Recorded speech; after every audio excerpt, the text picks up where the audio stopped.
c'est marqué, c'est pas raconté dans le texte de Flavius Joseph, c'est le Talmud qui nous le raconte, que c'est la faute de Kamsa et Bar Kamsa que le temple a été détruit. Qui sont Kamsa et Bar Kamsa? C'est toujours très intéressant de souligner, de comprendre le nom des héros ou des anti-héros du Talmud. Il n'y a aucun nom par hasard. Et alors on nous raconte qu'il y avait deux hommes, Kamsa et Bar Kamsa, qui étaient deux habitants de Jérusalem, et on nous dit il y a un homme, et on ne connaît pas son nom, comme quoi ce n'est pas important de le savoir. Quand on donne les noms, c'est qu'il est important de comprendre pourquoi ces personnes sont nommées, pourquoi les noms apparaissent dans le texte. Quand il n'y a pas de nom propre, c'est qu'il n'est pas intéressant de connaître le nom de la personne. Et on nous dit, il y a une personne qui organise un banquet dans Jérusalem. C'est quand même extraordinaire parce qu'il y a le siège de Jérusalem et on trouve encore la force de festoyer. C'est un peu comme si et vous connaissez les textes, sur Rome qui va tomber sous les barbares et les barbares sont aux portes de Rome alors que les Romains festoient. C'est incompréhensible et c'est complètement inadapté. En tous les cas, certains diront que c'est un mariage, qu'il y a un homme qui organise un mariage et il dit à son homme de main, à son shamash, à son bédo, s'il te plaît, viens, prends cette invitation et va mettre cette invitation dans la boîte aux lettres de monsieur Kamsa, qui est un ami à moi très cher. Je ne peux pas marier mon fils ou ma fille en l'absence de mon ami qui est mon meilleur ami du monde, qui est monsieur Kamsa. Et vous savez, et curieusement, nous dit le Talmud, cet homme qui organise ce banquet, son ami s'appelle Kamsa, alors que la personne qu'il hait le plus s'appelle Bar Kamsa. Incroyable. C'est-à-dire qu'il aime un homme qui s'appelle Kamsa, il est ami avec Kamsa, et il déteste un monsieur qui habite Jérusalem et qui s'appelle Bar Kamsa. Vous allez me dire, mais l'un est appelé Kamsa et l'autre est appelé Bar Kamsa, est-ce qu'il y a un rapport? Alors, que veut dire Kamsa déjà? Vous allez me dire, mais on ne peut pas expliquer le nom propre de quelqu'un. C'est comme si je vous demande que veut dire le mot Akarman, que veut dire le mot brise, que veut dire le mot Abu Dharam. Bref, Kamsa en hébreu a quand même du sens. Parce que Kamsa, ça peut vouloir dire une poignée, ça peut vouloir dire aussi un groupe. Et puis ceux qui connaissent l'hébreu moderne vont me dire, oui, mais Kamsa se fait penser aussi à Kamtsan. Et Kamtsan, c'est un radin, un avare, un égoïste. Quand j'ai dit une poignée, parce que quand on prenait la pâte, quand on fait des offrandes à Jérusalem, on prend la pâte, on ferme la main, ce qui dépasse, on va couper, et ce qui est dans la main, on va le donner en guise d'offrande. C'est ce qu'on appelle Kamsa. D'accord? Donc ça peut être quelque chose de fermé, de clos, comme un groupe. D'accord? L'idée de la main, absolument. Ou bien ça peut faire référence à ce mot qui veut dire Kamsan, complètement radin, avare. Et que veut dire Bar Kamsa? Alors Bar en araméen, ça veut dire fils. Comme si Bar Kamsa était le fils de Kamsa. D'ailleurs, ce n'est pas moi qui le dis. Tout ce que je vous dis ce soir, ce sont des explications de Rav Rosenblum, que j'aime beaucoup, du Maharshal, que j'aime beaucoup, du Shla Kadosh, que j'aime beaucoup, de Rav Elikan Zichrono Tzadik Livracha, que j'aime beaucoup. Enfin voilà, j'ai plusieurs textes dans ma tête. Évidemment, je n'invente rien, mais je les réinterprète à ma façon et j'essaie de les partager ce soir avec vous. Bar Kamsa, d'après le Maharsha, c'est peut-être le fils de Kamsa. Donc imaginez que vous avez quelqu'un qui organise un mariage et qui veut voir à sa table un homme qui s'appelle Kamsa, mais qui ne veut surtout pas voir à sa table son fils qui s'appelle Bar Kamsa, parce qu'il le hait. Ou bien on peut l'interpréter autrement, on peut aussi dire qu'il veut avoir à sa table M. Kamsa, et que bar kansa, bar signifie aussi en araméen, tenez-vous bien, bar signifie sauf, excepté, en dehors de. Comme si vous aviez des kansa, autrement dit des groupes qui sont agréés, et puis des gens qui sont en dehors du groupe et qui ne sont pas acceptés. Évidemment, aujourd'hui à Genève, tout le monde fait partie du groupe global des hommes et des femmes qui composent cette magnifique ville de Genève. Il n'y a aucun groupe, j'allais dire, mur entre les hommes et les femmes de Genève. On est tous d'accord, l'unité force l'admiration du monde entier. Mais alors imaginez des gens qui appartiennent à une communauté et des gens qui n'appartiennent pas à la communauté. Bar, ça veut dire en dehors d'eux. Bar, a priori, en hébreu comme en araméen, veut dire fils de. D'ailleurs, pour la petite blague, j'avais un rabbin qui me disait, quelqu'un qui devient bar mitzvah, vous savez, c'est comme l'âge de la communion quand on a 13 ans. Quelqu'un qui devient bar mitzvah, c'est quelqu'un qui arrive à l'âge où on se barre de la mitzvah. Du baratin. Le baratin aussi, mais c'est l'âge où on se barre de la mitzvah. J'aime beaucoup aussi. Bref, donc bar signifie en dehors d'eux. Voilà que je vous raconte l'histoire. Voilà que le repas commence, le mariage a eu lieu, le banquet, évidemment, vous imaginez le bruit qu'il y a dans les mariages. Généralement, vous avez toujours l'impression que vous avez investi des fortunes, vous avez fait un crédit sur 4 ans, comme c'était le cas pour moi, pour marier votre enfant, et puis vous pensiez retrouver des amis, et puis finalement, vous ne pouvez pas leur parler, parce que vous avez deux gus qui tapent sur des batteries, et puis vous avez 150 personnes qui disent « Comment ? Qu'est-ce que tu as dit ?» Et évidemment, on ne peut pas se parler. Et plus le temps avance, plus la musique est forte, parce que quand vous osez dire à la personne qui a la musique « Je crois que c'est un peu fort, on n'arrive pas à se parler. » Non. En fait, le problème, c'est que le gars qui a la musique, ça fait 10 ans qu'il fait ce métier, il n'entend plus rien, il est sourd comme un pot. Donc, de toute façon, vous avez beau lui demander de baisser la musique, il ne comprendra rien et il n'entendra rien. Et donc, les décibels vous éclatent, vous êtes obligé d'aller avec les fumeurs dehors pour parler avec vos amis. Bref, vous n'êtes pas obligé de fumer. Non, c'est juste vous expliquer un peu la situation. Donc, en fait, si vous voulez vraiment parler à vos amis aujourd'hui, surtout ne les retrouvez pas à un mariage, ça ne sert absolument à rien. Non pas qu'il faut les retrouver à un enterrement, je n'ai pas dit ça, mais en tous les cas, un mariage ne sert à rien si vous voulez causer à vos copains. Causer avec vos amis et vos amis eux. Bref, je reviens à nos moutons. On a cet homme qui fait le tour des tables. Alors, j'imagine qu'aujourd'hui, pour faire les photos, les mariages, enfin, je ne sais pas si vous avez déjà assisté à des mariages en Israël. Je ne sais pas si vous avez déjà assisté à un mariage en Israël. Un mariage de base en Israël, c'est 500-600 personnes. Oui, monsieur.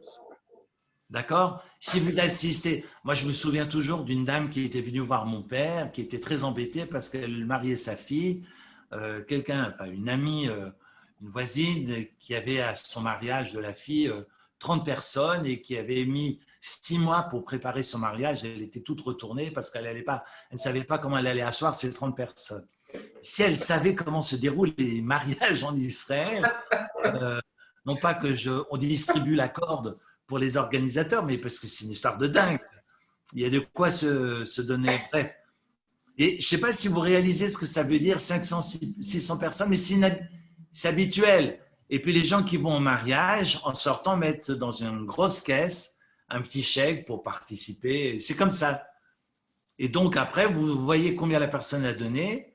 Et puis si vous invite à une fête à son tour, eh bien, vous ne pouvez pas donner moins que ce qu'il a donné à l'occasion du mariage de votre enfant. Bref, ça se passe comme ça aujourd'hui en Israël. Mais vous n'avez aucun mariage en dessous de 500. Ma fille, il y avait 500 personnes.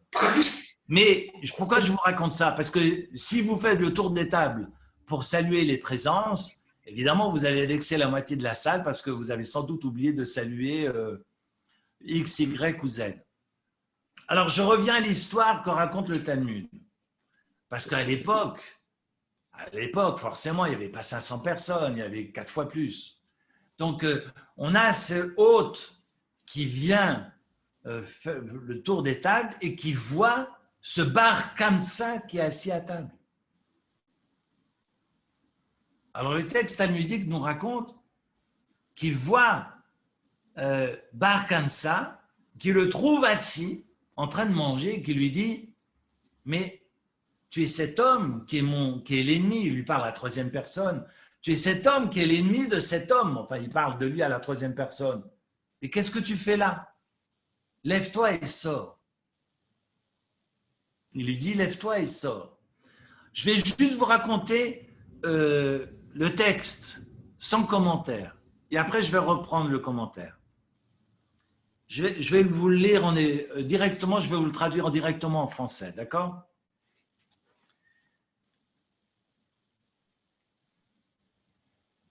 Kum pok.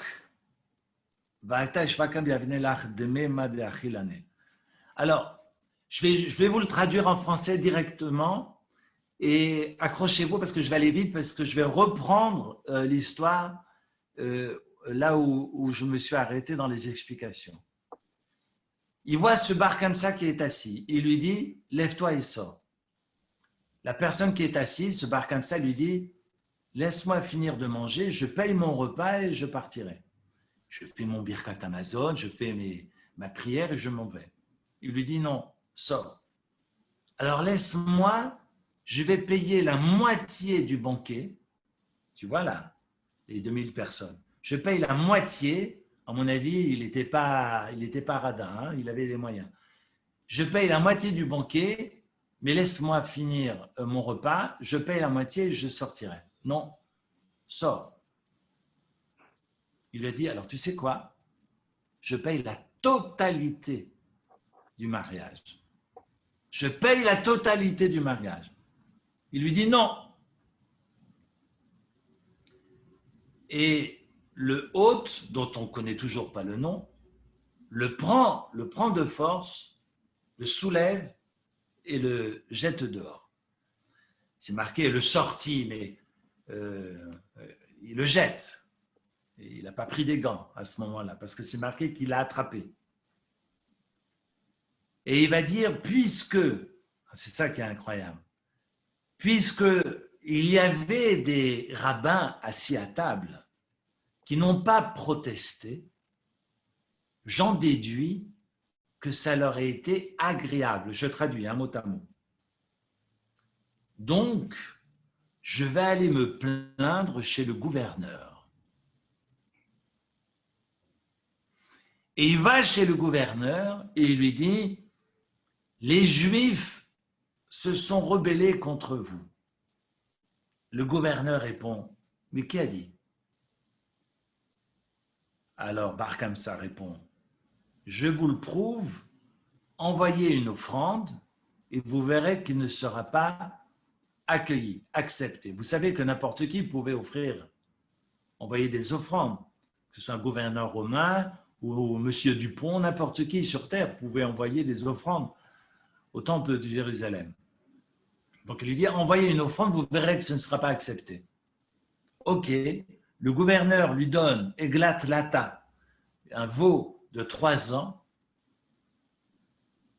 et sur le chemin, il prend l'animal et il lui fait un défaut aux lèvres. Certains diront que ce n'était pas un défaut aux lèvres, mais un défaut à l'œil.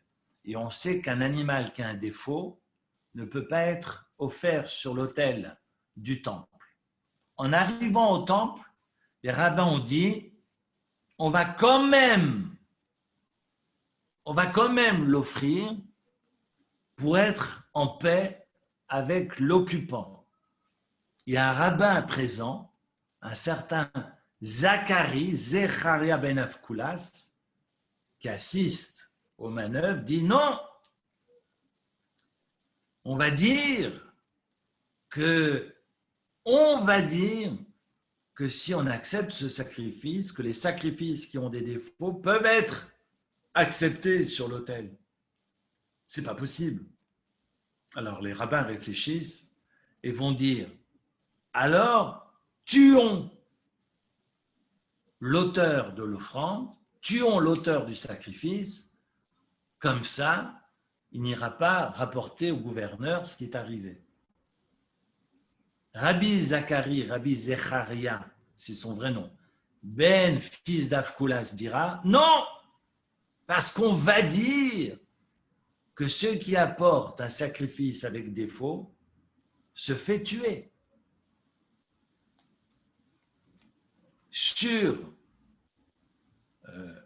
Sur la réaction de Rabbi Zecharia, Rabbi Yochanan ben Zakkai va conclure la nouvelle en disant l'humilité de Rabbi Zecharia ben Avkulas a détruit le temple et a mis le feu à Jérusalem. L'histoire s'arrête là. Quel synchro, c'est synchro avec la musique. Mais l'histoire s'arrête là. L'histoire s'arrête là, c'est extraordinaire. C'est extraordinaire et c'est à la fois effroyable comme histoire.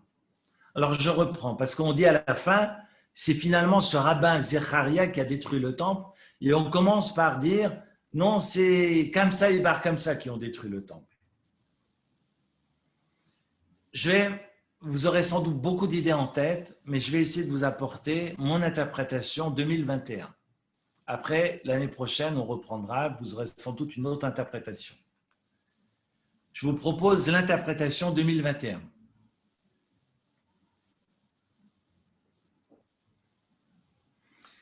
On a finalement une communauté, ou plutôt une société qui est divisée. On a des gens qui sont dans le Kamsa, qui sont dans les groupes, il y a ceux qui ne sont pas acceptés, il y a des laissés pour compte. Vous allez me dire, ça n'a pas changé, alors c'est peut-être, si ça n'a pas changé, c'est une catastrophe, c'est une catastrophe.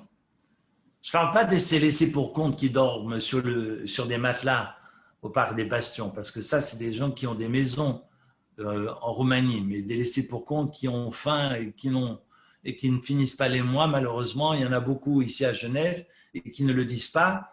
Et ça, c'est fondamental qu'il n'y ait pas de laisser pour compte, quelle que soit la communauté, quelle que soit la ville où nous nous trouvons. En tous les cas, voilà qu'il y a des gens qui ne sont pas accueillis, qui sont montrés du doigt. Alors, je vous donne une interprétation et je vous en donne deux. La première interprétation, c'est l'interprétation de Rav Eli Kahn de Mémoire bénie, qui viendra nous dire que cet homme qui n'est pas accepté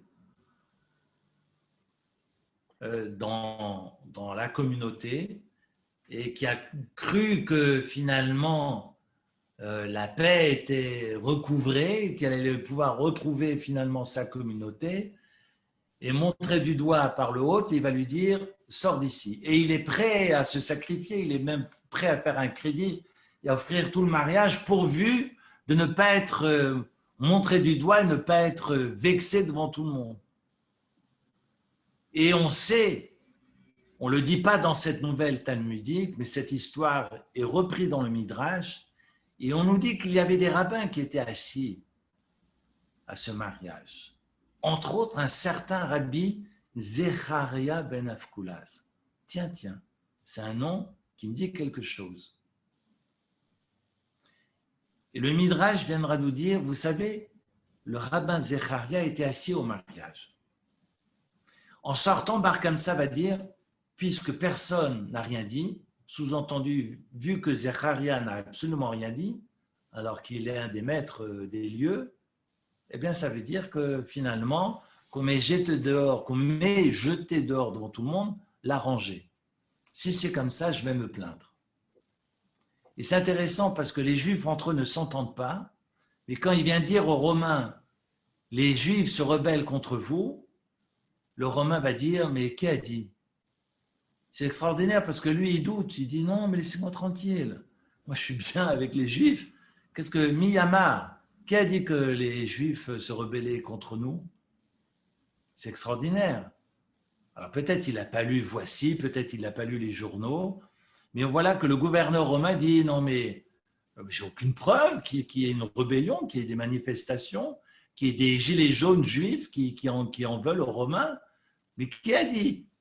Et c'est le Bar Kamsa qui doit enfoncer le clou parce que le Romain, il veut être tranquille. Il lui dit non, non, je vous jure, il vous suffit d'apporter un sacrifice et vous verrez si ces Juifs l'acceptent. Il veut justement faire plonger ces barbus. C'est, comme disait un copain, c'est zizi top. Enfin, en tous les cas, c'est ses maîtres. Et sans jeter la pierre, bien entendu. Et donc, voilà qu'il prend ce veau et sur le chemin, il lui fait un défaut aux lèvres. J'aime bien les nouvelles talmudiques parce que rien n'est anodin. Que veut dire le défaut aux lèvres? Il y a un problème à l'heure actuelle. C'est ce défaut aux lèvres. Parce que cette médisance est toujours actuelle.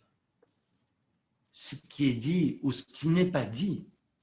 Parce que peut-être qu'au moment où on va le prendre par le col et le jeter dehors, il aurait voulu que les gens parlent. Et les gens n'ont pas parlé. Il lui fait un défaut aux lèvres.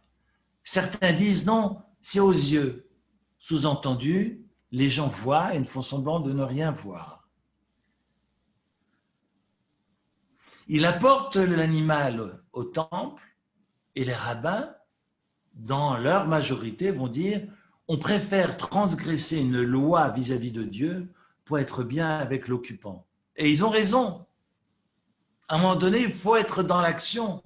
Il faut prendre des décisions, même si elles ne sont pas justes sur le plan halachique. Mais il en va de la vie de la communauté. On en a tué pour moins que ça.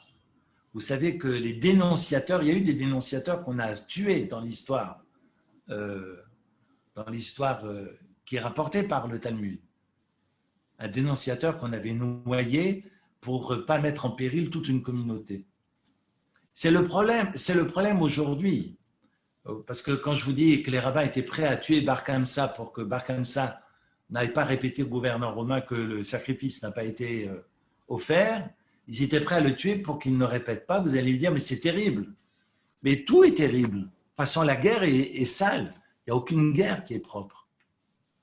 Quelqu'un m'a dit en Israël, le Rav Shemouni, c'est pas quelqu'un, c'est Rav Shemouni. J'étais assis à sa table il y a 2 semaines, Rav Shemouni dans sa synagogue à Netanya, et le Rav Shemouni a dit quelque chose de très juste. Quand vous êtes, pour l'armée israélienne, sur la dernière confrontation, quand vous êtes face à un immeuble où il y a des terroristes et que vous avez un enfant en bas de l'immeuble et que si vous faites effondrer l'immeuble, vous tuez l'enfant. Donc vous êtes dans cette retenue et vous ne voulez pas tuer cet enfant. Mais dans l'immeuble, vous avez toute une garnison de terroristes qui n'attendent que le moment pour aller massacrer les populations. Vous faites quoi? Il n'y a rien qui est propre. Parce qu'évidemment, on peut se poser la question sur les guerres contre Sihon et contre Og. On sait l'histoire de Shaoul, du roi Saül, qui va laisser en vie Agag. Parce que Dieu dira dans le texte de la Torah, des Nombres et du Deutéronome, Dieu dira, vous passez tout le peuple au fil de l'épée. Vous allez dire, mais c'est terrible, on connaît l'entrée de Josué en terre sainte. On ne comprend pas les calculs du bon Dieu. On n'est pas là pour calculer, on n'est pas là pour décider à la place du bon Dieu. Évidemment, ce sont des choix qui sont difficiles. Mais on sait que Shaoul, en ayant laissé en vie Agag, va mettre plus tard au monde Aman, qui sera donc l'auteur de cette décision d'extermination de tout le peuple juif en Perse, 500 ans plus tard. Donc vous comprenez qu'il y a parfois des décisions qui sont à prendre. Parce qu'avoir confiance en Dieu, ça ne veut pas dire être dans l'insouciance. C'est de prendre des décisions, parfois qui sont difficiles. Vous savez que Moïse, en voyant ses enfants emmurés vivants, on sait que Pharaon, je ne vais pas maintenant vous couper l'appétit, Pharaon avait la lèpre et assassinait 300 enfants par jour, 150 le matin, 150 le soir, parce qu'il avait besoin de sang pour soigner sa peau. Enfin bref, je passe maintenant les détails. Relisez les textes midrashiques. Et l'emmuré, Pharaon, n'a rien à envier aux Allemands. Je parle aux nazis. Hein. Quand on parle de l'esclavage égyptien, ce n'est pas seulement 5 ans de guerre, ce n'est pas 210 ans d'esclavage, mais c'est 81 ans d'esclavage où le peuple juif est complètement écrasé. Et je vous passe les détails, mais il y a de quoi traumatiser des générations et des générations. Aujourd'hui, après 70 ans et 5 ans d'horreur, on est encore dans les symptômes et je fais moi-même un travail psy par rapport à cela. C'est dire que 5 ans vous traumatisent, même si vous ne l'avez pas vécu. Alors imaginez que veut dire 210 ans en Égypte. Vous avez des enfants qui sont emmurés vivants. Et Moïse est tellement choqué qu'il va sauver un des enfants, un certain dénommé Micha. Et c'est ce Micha qui va qui va concocter le veau d'or avec les enfants de Bilam. Et c'est ce veau d'or qui va entraîner la débauche et plus de 3000 morts et une catastrophe plus tard dans le désert. Donc, c'est le 17 Tammuz, on est à quelques jours après le don de la Torah. Donc, simplement, vous allez me dire, oui, mais Dieu laisse faire et je ne suis pas d'accord, on ne comprend pas. Et de toute façon, on ne comprend rien. Comme disait Rav Alberstam, le rabbi de Sens, je préfère, après avoir perdu sa femme et ses enfants durant l'Holocauste, et qui a reconstitué une communauté au sortir de la guerre, après être sorti des camps de la mort, et on lui a demandé, mais comment tu peux reconstruire? Tu n'as pas de questions? Enfin, je veux dire, tu ne veux pas comprendre ce qui est arrivé? Et Rav Alberstam a dit, je préfère rester ici en bas sur terre avec les questions que de rejoindre le ciel et avoir les réponses. Parce que de toute façon, on ne peut pas comprendre. On n'est pas à la place dans les calculs du bon Dieu. Et personne ne peut se prendre pour, comme on dit, la queue de la poire et sorti de la cuisse de Jupiter, comme on disait quand on était jeune. Donc personne ne peut comprendre. Et Rav Alberstam disait, je préfère rester ici-bas sur terre avec des questions plutôt que d'être en haut, de l'autre côté du monde, avec les réponses. Je ne vous cache pas que je préfère aussi rester avec des questions. Tout ça pour vous dire qu'on ne comprend pas tous ces calculs. Voilà, alors je reviens à mes moutons. Après toutes ces introductions, il est déjà 9h10, 2 minutes. Enfin, je fais 2 minutes, je montre que 5 minutes. C'est typiquement juif. Alors, 2 minutes. Kamsa est complètement absent de l'histoire. On a un bar Kamsa qui apporte donc ce sacrifice, et les rabbins disent il vaut mieux qu'on tue Bar Kamsa plutôt qu'il aille dénoncer.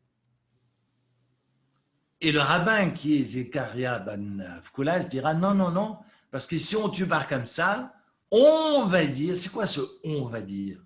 C'est insupportable ce on va dire. C'est qui les on va? Ce sont les extrémistes, ce sont les jusqu'au-boutistes. Parce que dans toutes les communautés, et dans toutes les croyances, dans toutes les traditions religieuses, on a, j'allais dire, non pas des dogmatiques, mais en tous les cas, on a des... Non, la loi, c'est la loi. Et tant qu'on respecte la loi, Dieu est avec nous. Rentrer dans la maison de Dieu, comme dit les psaumes, et Dieu est avec nous. Mais ça veut dire quoi? Ça veut dire que je peux ne rien décider, mais il suffit juste d'avoir le chapeau rond et la longue barbe pour que Dieu est avec moi. C'est parce que Dieu attend de moi. C'est faux. C'est totalement faux. Mais qui suis-je pour d'abord décider la place du bon Dieu? Et c'est parce que je suis dans une pratique religieuse que Dieu est avec moi, c'est faux. La preuve, regardez la Shoah. Je ne suis pas là pour expliquer. Dieu préserve. Et qu'est-ce que ça veut dire? Alors, je ne suis pas en train de dire qu'il ne faut pas être dans la pratique religieuse. Je n'ai pas dit ça parce que je suis moi-même pratiquant et orthodoxe. Il faut faire attention à ce type de non-jugement. Parce que finalement, cette insouciance, c'est une insouciance criminelle de la part de Zacharia ben Avkulas.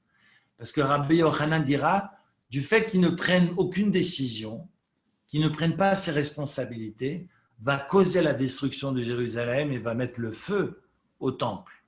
Donc, Kamsa et Bar Kamsa et ce barbu qui est présent et qui ose parler finalement au temple, va causer la destruction de Jérusalem.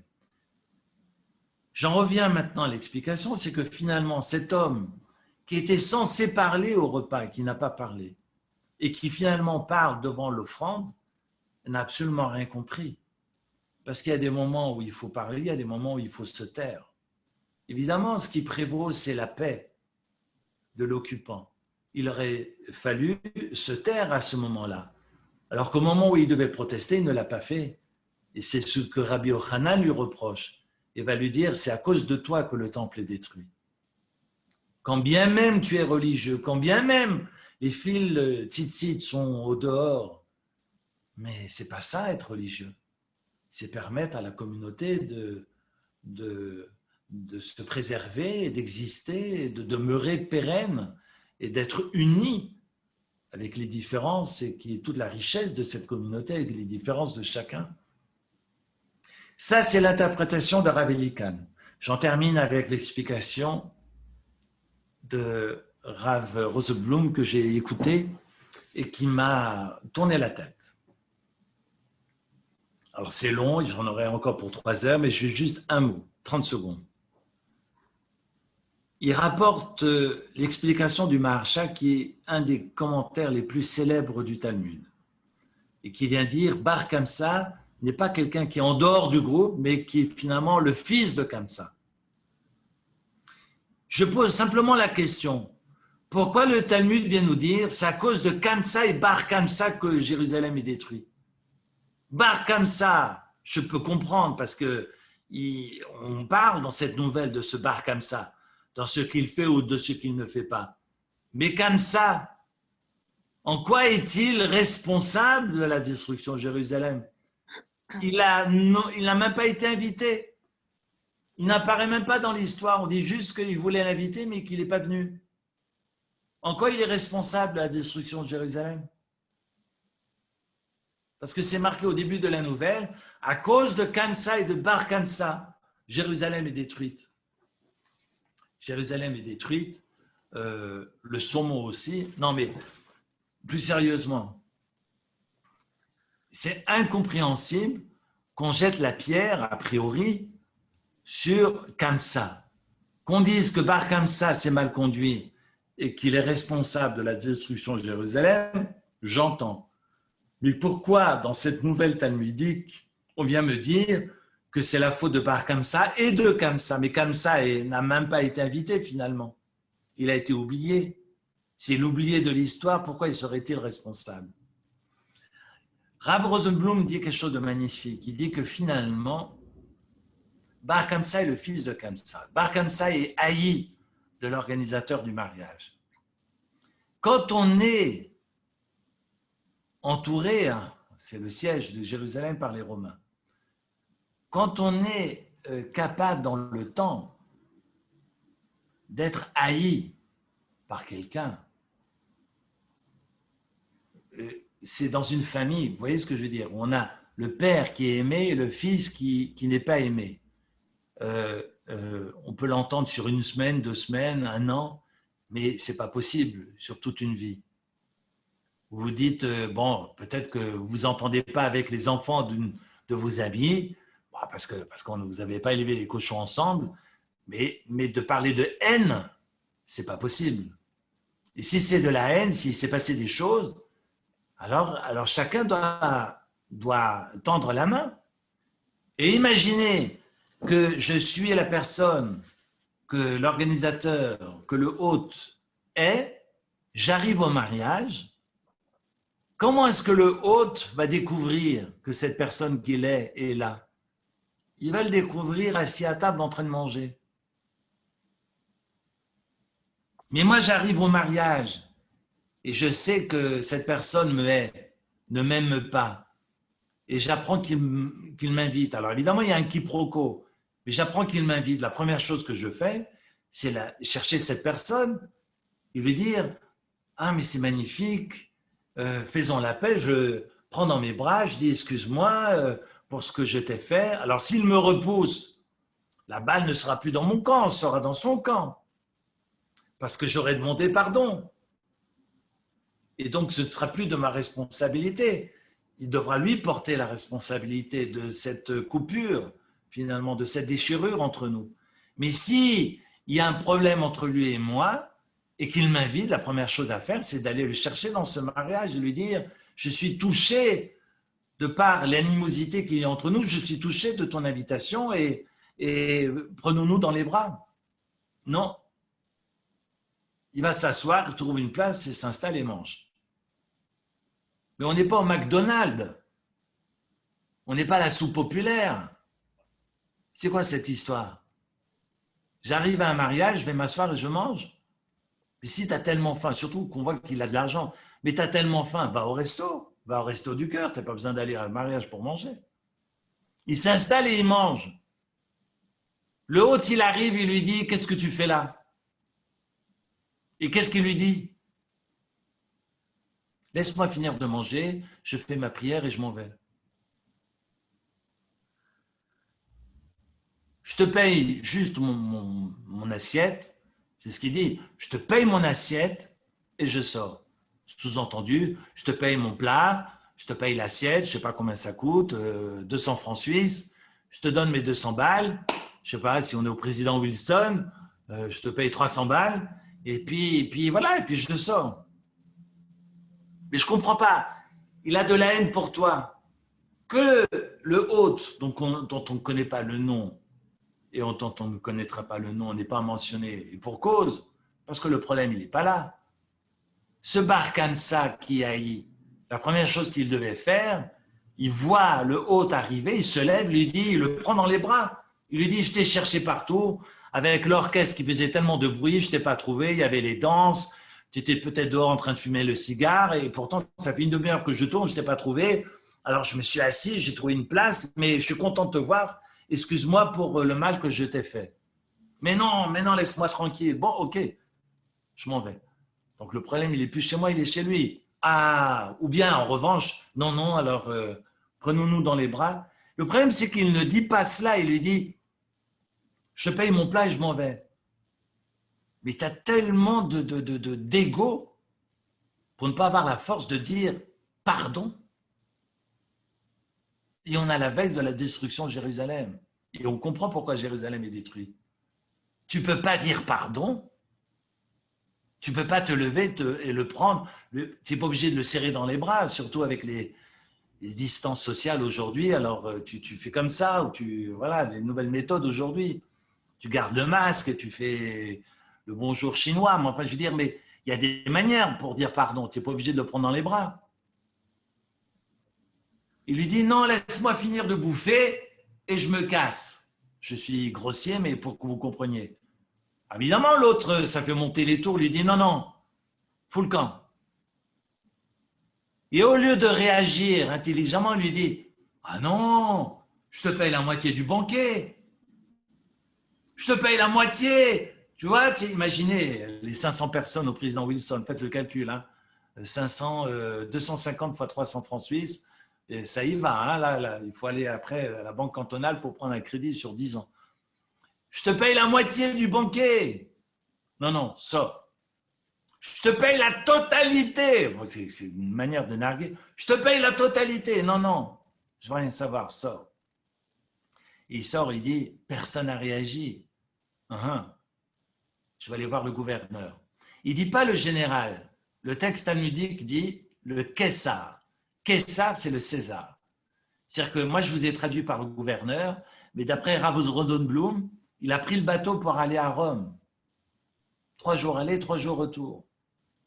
Vous vous rendez compte ce que ça veut dire? Il est capable de détruire Jérusalem. Ce n'est pas les Romains qui détruisent Jérusalem. Il est capable, à cause de cela, de dire à César, va massacrer, va tuer les Juifs, va détruire Jérusalem. Et il est prêt à faire 3 jours de bateau aller, 3 jours de bateau retour. De surcroît, le gouverneur, et donc César lui dira, mais j'ai aucune preuve. L'histoire est effroyable, parce qu'on nous dit, c'est ça la destruction de Jérusalem. C'est l'incapacité finalement à mettre son ego dans la poche, l'incapacité à faire preuve d'humilité, l'incapacité à un Rabbi Zecharia de tenir sa langue. C'est pas pour rien que la langue de Métourgoman sera traînée par un porc. Ça, c'est l'histoire dans Flavius Joseph. Je vous laisse découvrir tout ce qui s'est passé. Ce sont les 10 martyrs. Les 10 martyrs qui vont être dépecés au fer rouge par les Romains. C'est évidemment des histoires qui sont les nouvelles du Talmud autour du 9 Av, autour de la destruction de Jérusalem. Ça fait évidemment froid dans le dos. On est sur un problème qui est récurrent dans l'histoire. Et quand je vous dis que Jérusalem peut être reconstruite en descendant par le ciel, Dieu n'a pas besoin de nos singeries. Il attend qu'une seule chose, c'est qu'on soit capable de nous parler dans le respect et de vivre ensemble. Ni plus ni moins. Merci de votre écoute. Hazak, Hazak. Merci à toi. Merci beaucoup. Voilà pour aujourd'hui. Merci, merci Beaucoup, beaucoup. beaucoup. Merci Eric, c'était magnifique. Beaucoup. Toda Rabba. Merci beaucoup. Alors, ça fait réfléchir. Je vous laisse 1 an pour trouver d'autres lectures du texte. D'accord. Je pourrais juste vous poser une question technique, s'il vous plaît. Oui. C'est la première fois que je participe, je vois mon image sur l'écran. C'est normal? Alors, vous avez, moi j'ai une mosaïque et j'ai tous les visages. Oui, mais J'ai moi tous je les vois. visages devant moi. Oui. Il suffit à votre droite, il y a marqué affichage, et il suffit, alors peut-être que vous êtes avec un téléphone portable et non pas un ordinateur. Oui. Alors, normalement, sur les téléphones portables, vous avez la possibilité de choisir le format de visionnage, en tous les cas d'affichage de l'écran. Vous pouvez choisir soit de mettre la personne qui parle en grand et en gras, pas plutôt en grand, je ne suis pas très gras, ou bien de mettre en mosaïque l'ensemble des acteurs de ce soir et donc l'ensemble des présences. Est-ce Et qu'alors moi, je préfère non pas être en grand, mais plutôt en mosaïque. D'accord, ok, merci. Je vais voir la prochaine Regardez, fois. c'est juste une question technique. Oui, on m'a Avec posé la votre question ordinateur, vous si avez je la veux avoir une possibilité vidéo. Oui, vous avez la possibilité de mettre l'orateur en grand ou de mettre en mosaïque. Il y a 3 formules possibles. Oui, vous êtes en grand, mais moi je me vois moi-même dans le coin aussi, dans le même temps. Ça, c'est bien. C'est important de se voir. Non, je voulais supprimer. Ok, merci. Non, mais beaucoup, c'est juste. Et vous avez aussi la possibilité de mettre tout le monde, afficher tout le monde, comme ça vous avez aussi l'occasion de voir l'ensemble des visages présents ce soir. En tous les cas, merci de votre attention. Je pense que Sarah a enregistré, sauf erreur, et je prendrai une copie avec plaisir à l'occasion, que je paye. Mais j'aurais dû enregistrer, je ne l'ai pas fait, donc C'est enregistré. avec plaisir. Il faudrait peut-être mettre ça sur une Dropbox avec un code d'accès pour tout le monde. On le fait généralement. Enfin, quelqu'un m'a expliqué que c'est quand même possible de le faire. Donc, il faut trouver une solution pour qu'il y ait un Dropbox, que tout le monde ait accès avec l'ensemble des enregistrements. Parce que c'est trop lourd, on ne peut pas se l'envoyer. Mais qu'on ait un cloud quelque part dans le monde où on peut… Voilà. Et tu payes juste ta copie ou tu payes la copie de tout le monde? Non, l'avantage, c'est une deuxième option, Bruno. C'est-à-dire que s'il y a effectivement un cloud auquel qu'on peut… Oui, tout le monde peut accéder. Non, mais c'était une boutade que je faisais par rapport au repas, ou la personne qui voulait payer sa part et après le repas de tous les convives. Tu as dit que tu payais la copie de la vidéo. Mais c'est une bonne idée de mettre ça. À moitié de la vidéo. Bonne remarque. Et puis, 600 fois merci. Merci, Jean. Voilà. Oui, merci beaucoup. Merci. Merci beaucoup. À bientôt. Bonsoir tout le monde. Bonsoir tout le monde. Bonsoir, au revoir. Merci pour tout. À bientôt.